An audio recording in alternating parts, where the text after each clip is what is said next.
Welcome to BPC news bulletin. ముందుగా headlines. Oman Muscat లో ప్రవాస భారతీయులతో ప్రధాని మోడీ సంభాషణ.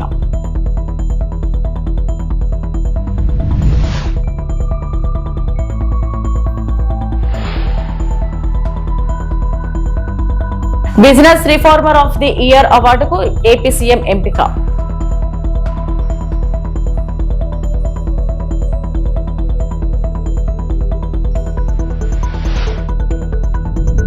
అధికారంలోకి వచ్చిన 2 నెలల్లోనే వాళ్లను జైల్లో పెడతాం, జగన్ సంచలన వ్యాఖ్యలు.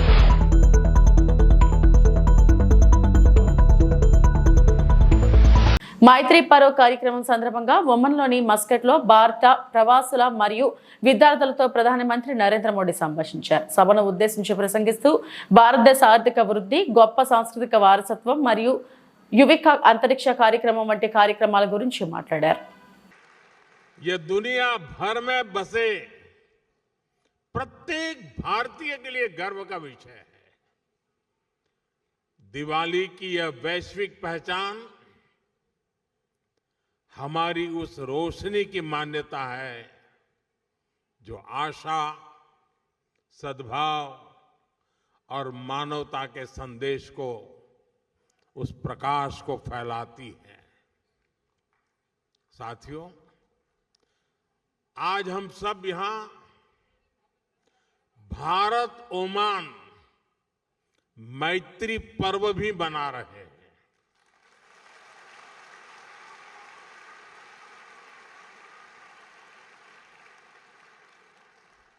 मैत्री यानी एम से मैरीटाइम हेरिटेज, ए से एस्पिरेशंस, आई से इनोवेशन, टी से ट्रस्ट एंड टेक्नोलॉजी, आर से रिस्पेक्ट, आई से इंक्लूसिव ग्रोथ, यानी ये मैत्री पर्व हम दोनों देशों की दोस्ती, हमारी शेयर्ड हिस्ट्री और प्रॉस्परस फ्यूचर का उत्सव है.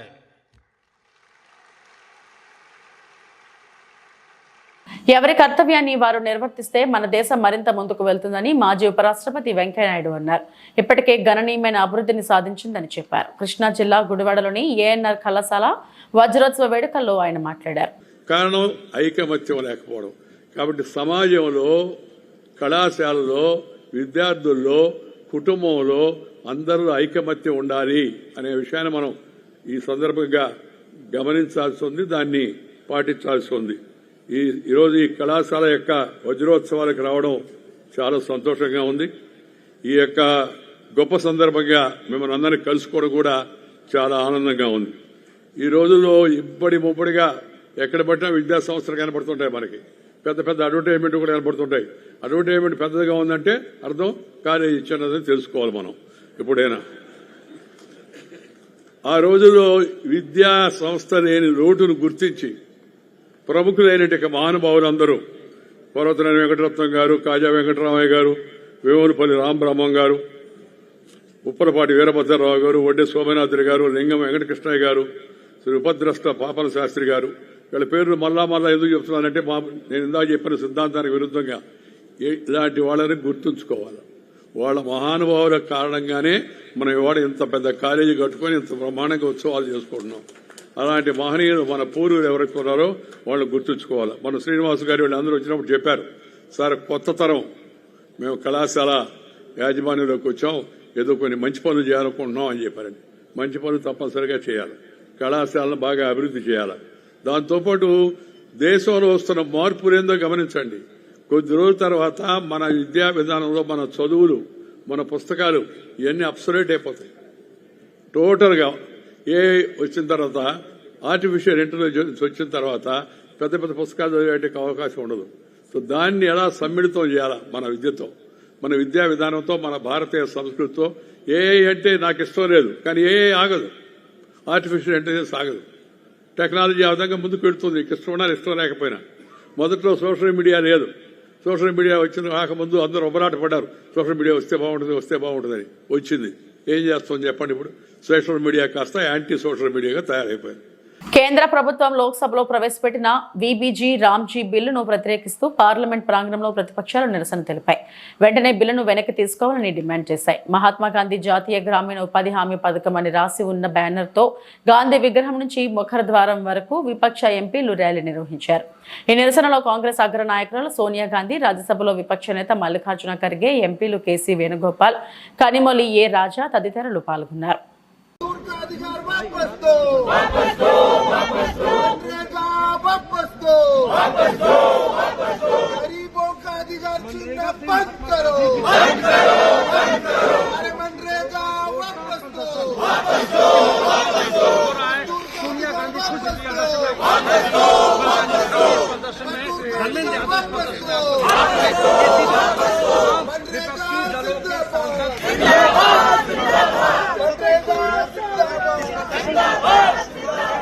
ఆంధ్రప్రదేశ్ ముఖ్యమంత్రి నారా చంద్రబాబు నాయుడుకు ప్రతిష్టాత్మక అవార్డు దక్కింది.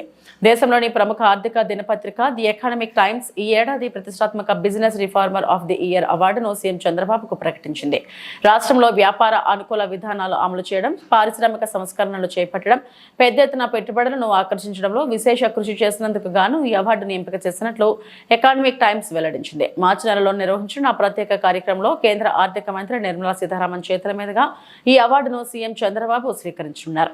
ఈ ఎంపిక దేశంలోని ప్రముఖ పారిశ్రామికవేత్తలు, ఆర్థిక నిపుణులు, న్యాయవేత్తలతో కూడిన అత్యున్నత స్థాయి జ్యూరీ ద్వారా ఎంపిక చేస్తారు.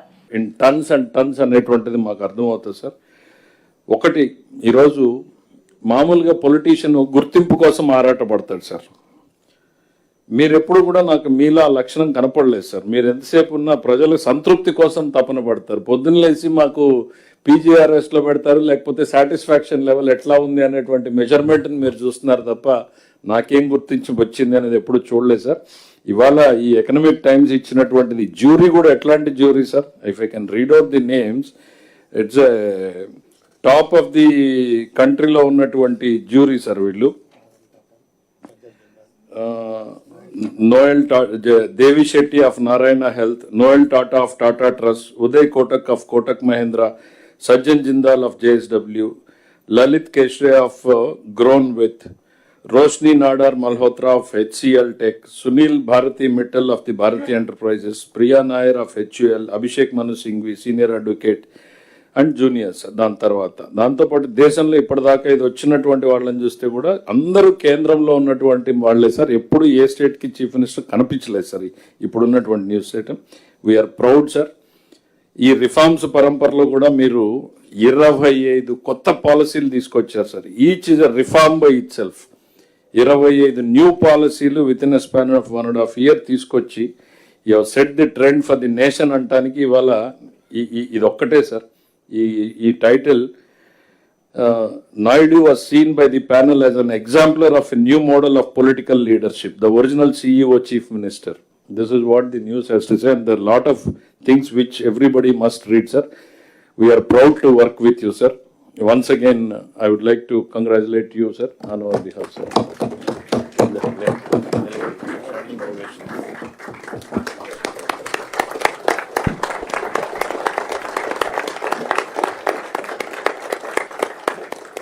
వైఎస్ఆర్ కాంగ్రెస్ పార్టీ అధినేత మాజీ ముఖ్యమంత్రి వైఎస్ జగన్మోహన్ రెడ్డి సంచలన వ్యాఖ్యలు చేశారు. ప్రభుత్వ మెడికల్ కాలేజీలను ప్రైవేట్ పరం చేయడంపై తీవ్ర స్థాయిలో ధ్వజమెత్తారు. అధికారంలోకి వచ్చిన 2 నెలల్లోనే కాలేజీలను తీసుకున్న వారిని జైలుకు పంపుతామని సంచలన కామెంట్లు చేశారు. ప్రైవేట్కు ఇవ్వడమే పెద్ద స్కామ్ అయితే జీతాలు కూడా ప్రభుత్వమే ఇస్తామని చెప్పడం అంతకంటే పెద్ద మోసమని ఆయన ఆరోపించారు. పార్టీ ముఖ్య నేతల సమావేశంలో వైఎస్ జగన్ మాట్లాడారు. 1,04,00,000 సంతకాలు చేసిన ఈ డాక్యుమెంట్స్ అన్నీ కూడా భద్రంగా కోర్టు ద్వారాలు కూడా తడతాయి. కోర్టులో కూడా పిటిషన్ వేస్తాం. 1,04,00,000 సంతకాలు రెడీగా ఉన్నాయి. మీరు ఎప్పుడు అడిగితే అప్పుడు అఫిడవిట్లు మీకు చూపించేదానికి బండ్లన్నీ రెడీగా వచ్చి మీకు చూపిస్తాయి అని చెప్పి కూడా కోర్టులో కూడా అఫిడవిట్ కూడా వేయడం కూడా జరుగుతుంది. ఇంతటితోనే చంద్రబాబు నాయుడు జ్ఞానోదయం వస్తుందని నేను అనుకోవడంలో, ఎందుకంటే కొంచెం చర్మం అందం కాబట్టి ఇంతటితో కూడా వస్తుందని నేను అనుకోవడంలో. ఎందుకంటే మామూలుగా మీకు గుర్తుండే ఉంటుంది, పూర్వం మనం ఎప్పుడో నేను చిన్నప్పుడు జనార్దన్ రెడ్డి గారు ప్రైవేట్ మెడికల్ కాలేజ్ ఇచ్చినారు అని చెప్పి ఏకంగా ముఖ్యమంత్రి పదవి నుంచి ఆయన రాజీనామా చేయాల్సి వచ్చింది. ప్రైవేట్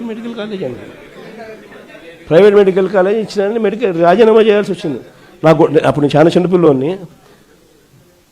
అప్పుడే నేను అనుకుంటా ఉంటే ఒక ప్రైవేట్ ఒక కాలేజు, ఈరోజు ఈయనకు సిగ్గు లేదు, ఇంకొకటి లేదు, ఏకంగా లెఫ్ట్ రైట్ సెంటర్ గవర్నమెంట్ ఆస్తులను నేను ఇచ్చేస్తున్నాను అని చెప్పి స్కాములు చేయడానికి ఏమాత్రం వెనకడుగు వేయడంలా.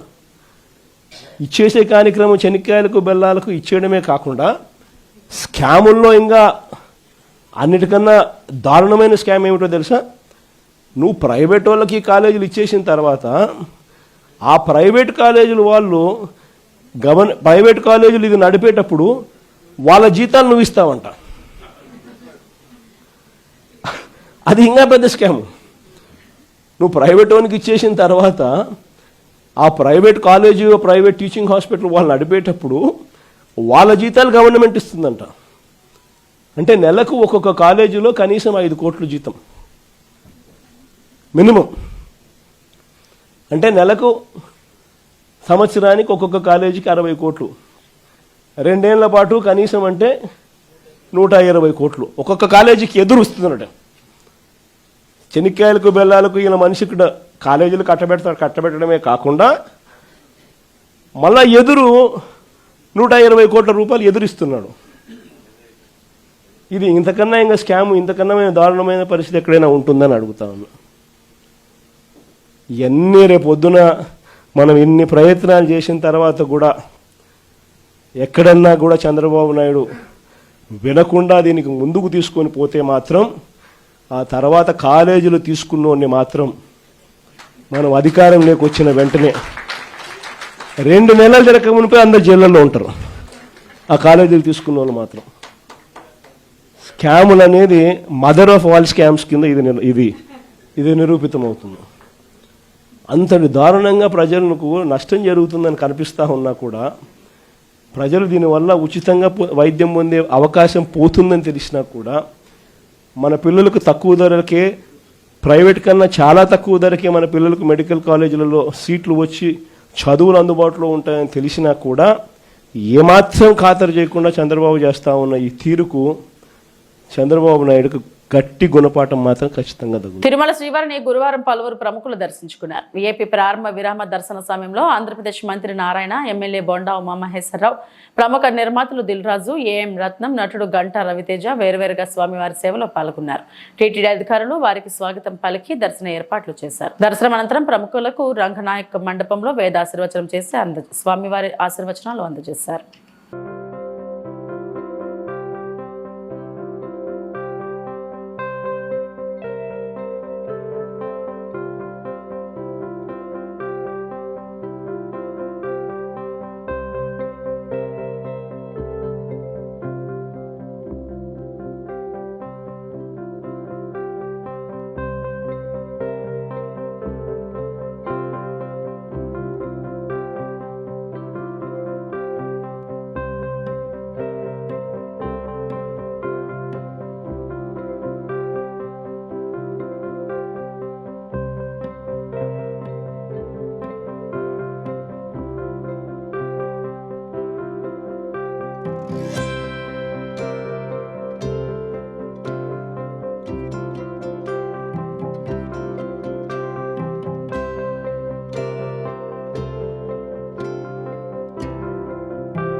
అమలాపురం ఖరీఫ్ 2025-26 సీజన్లో గతంలో ఎన్నడూ లేని విధంగా రాష్ట్ర పౌర సరఫరాల సంస్థ ద్వారా డిసెంబర్ 17వ తేదీ వరకు కోనసీమ జిల్లాలో 56,827 మంది రైతుల నుండి 665 కోట్ల విలువ గల 2,80,683 మెట్రిక్ టన్నుల ధాన్యాన్ని సేకరించడం జరిగిందని జిల్లా జాయింట్ కలెక్టర్ టి నిశాంతి తెలిపారు.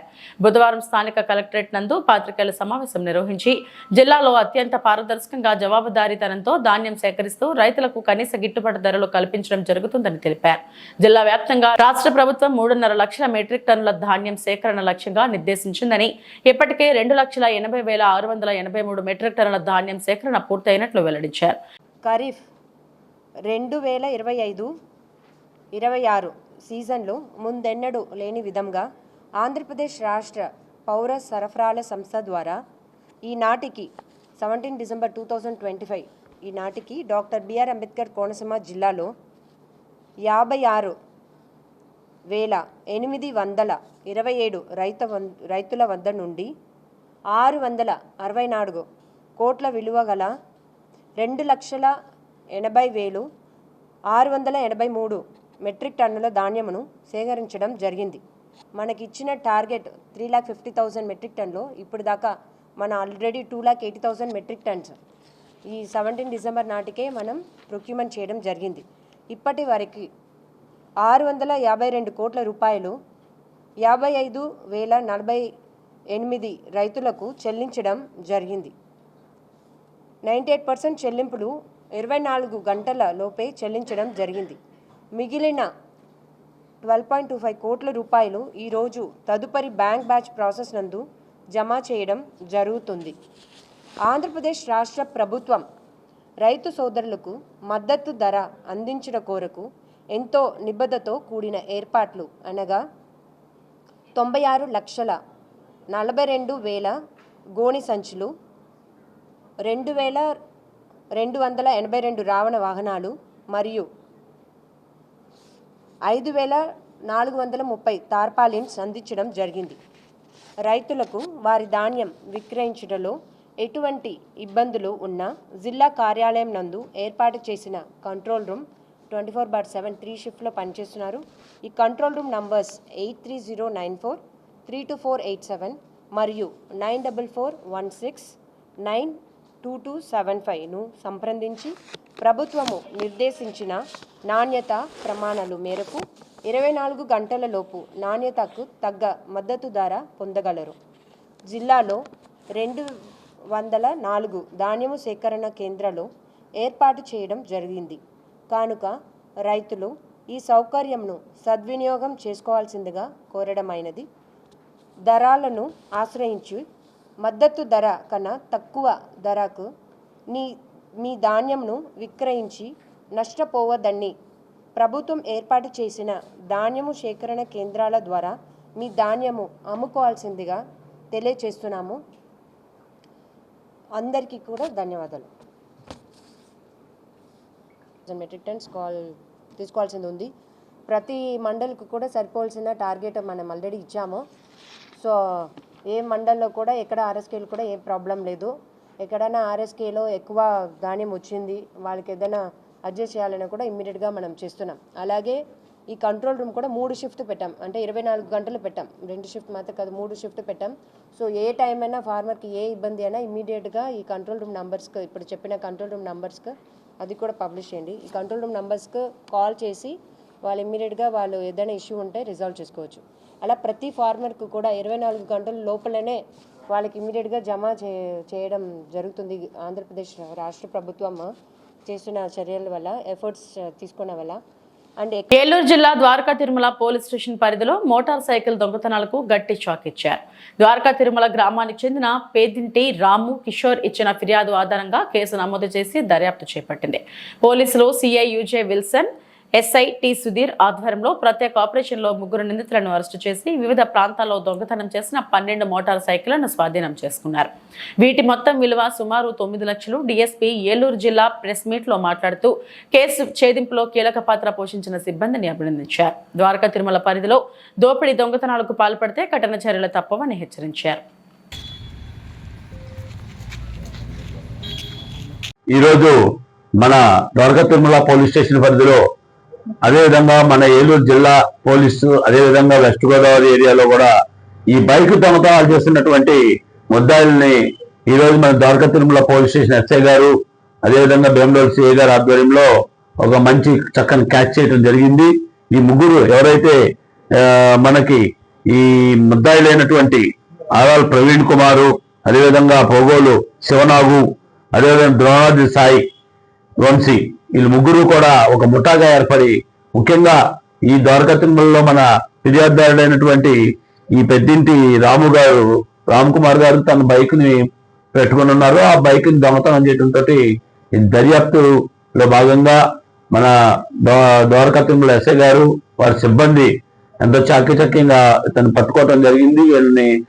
వాళ్ళని ఇంట్రాగేషన్ చేసే సమయంలో వాళ్ళు ఏం చెప్తున్నారంటే, ఇదే కాదు మేము సుమారుగా 12 బైకులు దొంగతనం చేశాం అని చెప్పడంతో అన్ని కూడా రికవర్ చేయడం జరిగింది. ముఖ్యంగా వీళ్ళు ఈ మోటార్ సైకిల్స్ మన ద్వారకా తిరుమల పోలీస్ స్టేషన్, ఏలూరు, చేబ్రోలు, నెడమర్రు, తాడేపల్లిగూడెం, ఆకువీడు ఈ పోలీస్ స్టేషన్ ఏరియాలో అంతా కూడా వీళ్ళు దొంగతనం చేయడం జరిగింది. సరే ఈ ముద్ద ఎవరైతే ఈ ద్రోణాదులు సాయనివతం గతంలో కూడా భీమడోల్ పోలీస్ స్టేషన్ లో అనేక కొట్లాట కేసుల్లోనూ అలానే మర్డర్ కేసులో కూడా తన పైన షీట్ ఉంది. అదేవిధంగా వీళ్ళు ముగ్గురు కూడా దీనిపైన వీళ్ళపైన కూడా షీట్ ఓపెన్ చేయడం జరుగుతోంది. ముఖ్యంగా ఎవరైతే ఈ సాయి గతంలో దీంతో పాటు దొంగతనాలకు అలవాటు పడి నేరాలకు అలవాటు పడి ఒక ముఠాగా ఏర్పడి చేస్తున్నారు. ఇతని పైన పీడీ యాక్టివ్ చర్యలు తీసుకోవడం జరుగుతుంది. ముఖ్యంగా ఈ రోజు మన Dwaraka Tirumala police station SI గారు వాళ్ళ టీం చాలా కష్టపడి వీళ్ళందరినీ కూడా ట్రేస్ చేయడం జరిగింది. ఆ విధంగా ఈ బండ్లు కూడా రికవర్ చేశారు. వీళ్ళందరినీ కూడా రివార్డ్స్ సిఫార్సు చేయడం జరుగుతుంది. Thank you. Any question? బళ్ళన్నీ కూడా సుమారు 9 లక్షల రూపాయలు, మొత్తం 12 వెహికల్స్. వైద్య కళాశాలల ప్రైవేటీకరణ రద్దు చేయాలని అనంతపురంలోని సిపిఐ, ఏఐఎస్ఎఫ్ విద్యార్థి సంఘాల నాయకులు ఆందోళన వ్యక్తం చేశారు. సంగమేష్ సర్కిల్ నుంచి కలెక్టర్ కార్యాలయం వరకు ర్యాలీ చేపట్టారు. కలెక్టర్ కార్యాలయం వద్ద ప్రభుత్వానికి వ్యతిరేకంగా నినాదాలు చేస్తూ కలెక్టర్ గేట్లు ఎక్కే ప్రయత్నం చేశారు. పోలీసులు అడ్డుకున్నారు. దీంతో పోలీసులకు నాయకులకు మధ్య తోపులాట చోటు చేసుకుంది. దాదాపు గంట పాటు నాయకులు తీవ్ర ఆందోళన వ్యక్తం చేశారు. ప్రభుత్వం ప్రతిపక్షంలో ఉన్నప్పుడు వైద్య కళాశాలను ప్రభుత్వమే నిర్వహిస్తుందని చెప్పిన నాయకులు అధికారంలోకి వచ్చాక ప్రైవేట్ పరం ఎందుకు చేస్తున్నారని ప్రశ్నించారు. పేద విద్యార్థులకు వైద్య విద్యను దూరం చేసే కుట్ర జరుగుతుందని వెంటనే ప్రైవేట్ పరం రద్దు చేసుకోవాలని డిమాండ్ చేశారు. లేని పక్షంలో పెద్ద ఎత్తున ఆందోళనలు చేపడతామని హెచ్చరించారు. కూటమి ప్రభుత్వం అధికారంలోకి వచ్చిన తర్వాత తెలుగుదేశం పార్టీ కూడా ఒక కాషాయ పార్టీగా మారిపోయింది. ఈరోజు 17 మెడికల్ కళాశాలల్ని ప్రైవేటు భాగస్వామ్యంతో మెడికల్ కళాశాలలు నిర్వహిస్తామని చెప్తా ఉన్నారు. అవన్నీ కూడా 17 మెడికల్ కళాశాలలు ప్రభుత్వ మెడికల్ కళాశాలలు. అవన్నిట్లో కూడా జగన్మోహన్ రెడ్డి 107, 108 జీవో ఇచ్చాడు. దాంట్లో రిజర్వేషన్ శాతం తక్కువ ఉందని మేము అధికారంలోకి వస్తే ఆ రిజర్వేషన్ని అంతా కూడా రద్దు చేసి మొత్తం అన్ని కూడా ఈ యొక్క ప్రభుత్వ భాగస్వామ్యంతోనే అన్ని కూడా రిజర్వేషన్ ప్రకారము విద్యార్థులు కేటాయిస్తామని ఉచితంగా చెప్పడం జరిగింది. కానీ ఈరోజు అధికారంలోకి వచ్చిన తర్వాత చంద్రబాబు నాయుడు గారు మాట మారుస్తూ ఆ యొక్క ప్రభుత్వ కళాశాలలన్నింటినీ ప్రైవేటు భాగస్వామ్యంతో పీపీపీ అనే విధానంతో బీజేపీ అనుసరిస్తున్నటువంటి ప్రైవేట్ విధానాన్ని తెలుగుదేశం పార్టీ కూడా అనుసరిస్తూ ఉంది. అంటే విద్యను, వైద్యాన్ని ప్రజలకు అందకుండా, లేదంటే పేద మధ్యతరగతి ప్రజలు వాళ్ళ పిల్లలు విద్యను అభ్యసించకుండా చేసేదానికోసం, ఇది ఒక కార్పొరేట్ వ్యక్తులకు మాత్రమే వైద్య విద్యను పరిమితం చేసేదానికోసం ఈ యొక్క కూటమి ప్రభుత్వం కంకణం కట్టుకుంది. అందుకోసమే ఈరోజు సిపిఐ పార్టీ రాష్ట్ర వ్యాప్తంగా ఈ యొక్క మెడికల్ కాలేజీల దగ్గర ధర్నాను, కలెక్టర్ ఆఫీసుల దగ్గర ధర్నా నిర్వహిస్తూ ఉన్నాం. ప్రభుత్వం తక్షణమే 590 జీవోను రద్దు చేయాలా, అదేవిధంగా 50% రిజర్వేషన్ని మరి ఈరోజు ఇవ్వాలని చెప్పి కోరుతా ఉన్నాం ఎస్సీ, ఎస్టీ, బీసీ మైనార్టీలకి. దాంతోపాటు ఈరోజు మరి 2500 సీట్లు మెడికల్ కాలేజీ సీట్లుంటే ఆ సీట్లన్నీ కూడా అమ్ముకునేదానికి ప్రైవేటు వ్యక్తులకి మీరు దారదత్తం చేస్తూ ఉన్నారు.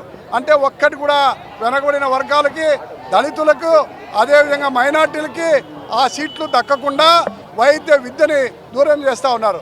కాబట్టి ఈరోజు ఉచితంగానే ప్రభుత్వము మరి ఈరోజు మెరిట్ పైన వచ్చినటువంటి వారందరికీ కూడా రిజర్వేషన్ ప్రకారం కూడా ఇవ్వాలా, మెరిట్ ప్రకారం కూడా ఇవ్వాలా. విశాఖపట్నంలో coastal security police, Visakhapatnam port authority ఆధ్వర్యంలో మత్స్యకార యువతలో క్రీడా స్ఫూర్తి, క్రమశిక్షణ, సామాజిక ఐక్యత పెంపొందించే లక్ష్యంతో భారీ క్రికెట్ టోర్నమెంట్ నిర్వహిస్తున్నారు. 3 రోజుల పాటు కైలాసగిరి ఏఆర్ గ్రౌండ్స్ లో ఈ fisherman community youth cricket tournament జరగనుంది. విశాఖ తీర ప్రాంతాల నుంచి వచ్చిన అనేక జట్లు ఈ పోటీల్లో పాల్గొని ఉత్సాహంగా పోటీ పడనున్నాయి. మత్స్యకార యువతను మాదక ద్రవ్యాలు, అసాంఘిక కార్యకలాపాలకు దూరం చేసి క్రీడల వైపు ప్రోత్సహించడమే ఈ టోర్నమెంట్ ప్రధాన ఉద్దేశమని విశాఖ రేంజ్ డీఐజీ గోపీనాథ్ జెట్టి తెలిపారు. యువతలో నాయకత్వ లక్షణాలు పెంపొందించడం, తీర ప్రాంత భద్రతపై అవగాహన కల్పించడం కూడా లక్ష్యమన్నారు. వర్షధార గ్రామాల్లో ఉన్నటువంటి యువతతో కమ్యూనిటీ పోలీసింగ్లో భాగంగా కోస్టల్ సెక్యూరిటీ పోలీసు వారు ఈ క్రికెట్ టోర్నమెంట్ అనేటువంటిది ప్రారంభించడం జరిగింది. దీనికి కోస్టల్ సెక్యూరిటీ పోలీసు మరియు మన పోర్టు అధికారులు సంయుక్తంగా కలిసి ఈ టోర్నమెంటు నిర్వహిస్తున్నాం. ప్రధానంగా మత్స్యకార గ్రామాల్లో ఉన్నటువంటి యువత కోస్టల్ సెక్యూరిటీ పోలీస్కి ఐస్ అండ్ ఈర్స్ లాగా పనిచేసి సమాచారాన్ని అంతా కూడా పోలీసు అందిస్తుంటారు. కాబట్టి వారితో మంచి సంబంధాలు కలిగి ఉండి వారిని మన కోస్టల్ సెక్యూరిటీ యొక్క భద్రతను పటిష్టం చేయడం కోసం వారి యొక్క సహకారం ఉండాలి. కాబట్టి దానికి అనుగుణంగా ఈ కమ్యూనిటీ పోలీసింగ్ ప్రోగ్రామ్స్ ఏర్పాటు చేయడం జరుగుతుంది. సో దానిలో భాగంగానే ఈరోజు 16 గ్రామాల నుంచి 16 టీమ్స్ ఈ క్రికెట్ టోర్నమెంట్లో పాల్గొనడానికి రావడం జరిగింది. సో దీనిలో మా అధికారులు అదేవిధంగా కోర్టు తరఫున వచ్చినటువంటి సాంబమూర్తి గారు వీరంతా కూడా కలిసి పనిచేసి ఈరోజు చాలా చక్కగా ఈ కార్యక్రమాన్ని చేపట్టడానికి అన్ని ఏర్పాట్లు చేశారు. సో దానికి వారందరినీ కూడా నేను పర్సనల్గా అభినందిస్తూ ఈ కార్యక్రమంలో పాల్గొనేటువంటి ప్రతి ఒక్క యువత కూడా చాలా స్పోర్టివ్గా పాల్గొని దీన్ని ఒక ఆపర్చునిటీగా తీసుకొని ప్రతి ఒక్కరు కూడా ఆనందంగా దీన్ని ఎంజాయ్ చేస్తూ ఆడుకోవాలని చెప్పి వాళ్ళకి చేయడం జరిగింది. Thank you. ఇవి ఇప్పటివరకు నా బులెటిన్ అప్డేట్స్. నమస్తే.